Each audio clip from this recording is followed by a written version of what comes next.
Hi friends, welcome to குறிஞ்சி.com. முதுகு வலி, மூட்டு வலி, கை கால் வலி இது எல்லாத்துக்குமே நம்ம அதிகமாக மாத்திரை மருந்து எடுத்துக்கிறத விட தினமும் இந்த ஒரு லட்டு எடுத்துக்கிட்டால் போதுங்க. முழுக்க முழுக்க நல்ல ஒரு புரதச்சத்து நிறைஞ்ச இந்த லட்டு பார்த்தீங்கன்னா நம்ம செய்யறதும் ரொம்ப சிம்பிள். ஆனால் இந்த மாதிரி நம்ம செய்து கொடுக்கும்போது குழந்தைங்கள விரும்பி சாப்பிடுவாங்க. இதில் ஒரு லட்டு கொடுத்தாலே போதும், வளர்கிற குழந்தைங்களுக்கு அவ்வளோ நல்லதுங்க. நம்ம உளுந்தில் களி செஞ்சு கொடுத்தோம்னா குழந்தைங்க விரும்பி சாப்பிட மாட்டாங்க. அந்த மாதிரி குழந்தைங்க கூட சாப்பிட்ற மாதிரி சுவையான இந்த லட்டு இன்றைக்கி எப்படி பண்ணுறதுன்னு பார்க்கலாம் வாங்க. இப்போ நான் இதுக்கு 1 கப் அளவுக்கு உளுந்து எடுத்திருக்கேன். உங்களுக்கு எந்த அளவுக்கு தேவையோ அதுக்கேற்ற மாதிரி நீங்கள் கப்பால் அளந்து எடுத்துக்கோங்க. அல்லது கிலோ கணக்கில் செய்கிறதா இருந்தாலும் நீங்கள் அளந்து எடுத்துக்கிட்டு செய்யும்போது உங்களுக்கு எல்லா அளவுகளும் சேர்க்கறதுக்கு சரியாக இருக்கும். இதுக்கு பார்த்தீங்கன்னா கருப்பு உளுந்து எடுத்துக்கோங்க. உங்களுக்கு இந்த மாதிரி முழு கருப்பு உளுந்து கிடச்சதுன்னா அதை எடுத்துக்கலாம். அல்லது பாதியாக உடைச்ச கருப்பு உளுந்து இருந்தாலும் அதுலேயும் நீங்கள் செய்து கொடுக்கலாம்.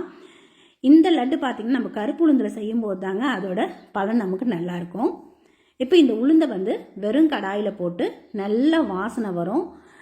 செவந்து அவ்வளோ கமகமான்னு இது ஒரு வாசனை வரும். இது அப்படியே வறுத்து அப்படியே நம்ம சாப்பிட்லாம். அந்த அளவுக்கு நல்லா இருக்கும் இது சாப்பிட்றதுக்கும். உளுந்தை நல்லா ஒரு 2 வாட்டி கழுவி காய வச்சு அதுக்கப்புறமா இந்த மாதிரி சேர்க்கறதுனால சேர்த்துக்கங்க. அல்லது நீங்கள் உடனே அரைக்கிறதா இருந்தால் ஒரு துணியில் போட்டு தொடச்சிட்டு கூட வறுத்துக்கலாம்.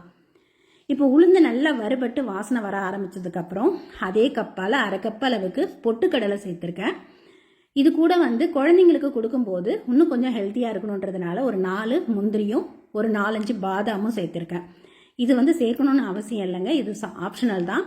இதுக்கு பதிலாக நீங்கள் அதே 1/2 கப் அளவுக்கு வேர்க்கடலை சேர்த்துக்கிறதுனால சேர்த்துக்கலாம். அதுவும் நல்ல டேஸ்ட் கொடுக்கும், உடம்புக்கும் நல்லது.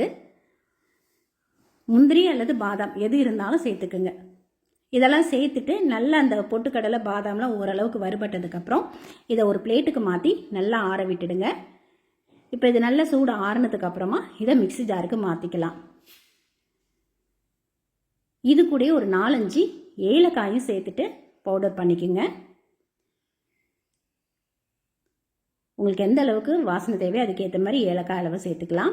நான் ஒரு 3 ஏலக்காய் சேர்த்து நல்லா பவுடர் பண்ணியிருக்கேன். இது நல்லா ஃபைன் பவுடர் ஆகாதுங்க, கொஞ்சம் திருன்னு தான் இருக்கும் இது. இப்போ இது கூட நம்ம எந்த கப்பால் உளுந்தளந்து எடுத்தோமோ அதே கப்பால் 1 கப்பு உளுந்து எடுத்தோம். அதுக்கப்புறம் 1/2 கப்பு பொட்டுக்கடலை எடுத்துக்கோம். அதுக்கு 2 கப் அளவுக்கு நான் நாட்டு சர்க்கரை சேர்த்துருக்கேன். இதில் நீங்கள் வெல்லம், நாட்டு சர்க்கரை அல்லது கருப்பட்டி எது வேணால் சேர்த்துக்கலாங்க. உங்களோட தேவைக்கேற்ற மாதிரி சேர்த்துக்குங்க. இப்போ இந்த 2 கப்புன்றது இனிப்பு சரியான அளவில் இருக்கும். இப்போ அதையும் சேர்த்து மிக்சியில் இதில் நல்லா பவுடர் ஆனதுக்கப்புறம் 2 கப் அளவுக்கு நாட்டு சர்க்கரையும் சேர்த்து நல்லா அடிச்சுட்டு ஒரு பவுலுக்கு மாற்றிருக்கேன். இப்போ இந்த லட்டு பிடிக்கிறதுக்கு நமக்கு கொஞ்சம் சூடு ஏறினா தான் அந்த லட்டு பிடிக்கிற பதம் வரும். அதனால் ஒரு 4 ஸ்பூன் அளவுக்கு மட்டும் நெய்யை கடாயில் சூடு பண்ணிவிட்டு இது கூட சேர்த்துருக்கேன். இது நெய்க்கு பதிலாக நீங்கள் கொஞ்சம் வெதுன்னு பால் சேர்த்து லட்டு பிடிக்கிறதுனால பிடிக்கலாம். அல்லது நல்லெண்ணெய் குழந்தைங்க அந்த ஃப்ளேவர் பிடிக்கும்னு நினச்சிங்கன்னா நீங்கள் ஒரு 4 டேபிள் ஸ்பூன் நல்லெண்ணெயை நல்லா சூடு பண்ணி இதோடு சேர்க்கும்போது அந்த வெல்லம் கொஞ்சம் இலகி நமக்கு லட்டு பிடிக்கிற பதம் வந்துடும். அதுக்காக தான் இது சேர்க்கிறது. இப்போ நான் இன்றைக்கி நெய் சேர்த்துருக்கேன். நெய் சேர்க்கும்போது இன்னுமே நல்லா டேஸ்ட்டு கொடுக்குங்க. இதை சாப்பிடாத குழந்தைங்க கூட விரும்பி கேட்டு வாங்கி சாப்பிடுவாங்க. அதுலேயும் இந்த லட்டு பார்த்திங்கன்னா நல்லா அந்த உளுந்து வறுபட்டு அந்த வாசனையோட கமகமான அவ்வளோ சூப்பராக இருக்குங்க. கண்டிப்பாக அந்த லட்டு ரெசிபியை ட்ரை பண்ணி பாருங்கள். இதில் டெய்லி ஒரு லட்டு கொடுத்தாலே, இப்போ இதில் நம்ம பால் சேர்க்காததுனால இந்த லட்டு உங்களுக்கு 15லேருந்து 20 நாள் வரைக்கும் நீங்கள் வச்சுருந்தாலுமே கெட்டு போகாது. நல்ல ஒரு ஏர்டைட் பாக்ஸில் ஸ்டோர் பண்ணி வச்சுக்கலாம்.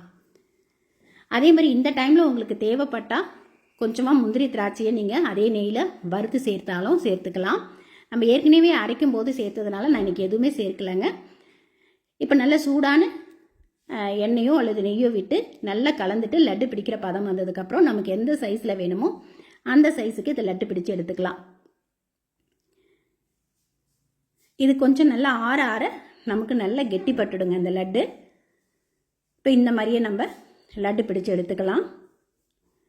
வளர்கிற ஆண் குழந்தைகள், பெண் குழந்தைங்க எல்லாருக்குமே தினம் ஒரு லட்டு போதுங்க. இது அவங்களுக்கு தேவையான அளவுக்கு புரதச்சத்து, அப்புறம் இதில் அதிகமான அளவுக்கு ஃபைபரும் இருக்குதுங்க. கண்டிப்பாக இந்த லட்டு ரெசிபி நீங்களும் ட்ரை பண்ணி பாருங்கள். நன்றி, வணக்கம்.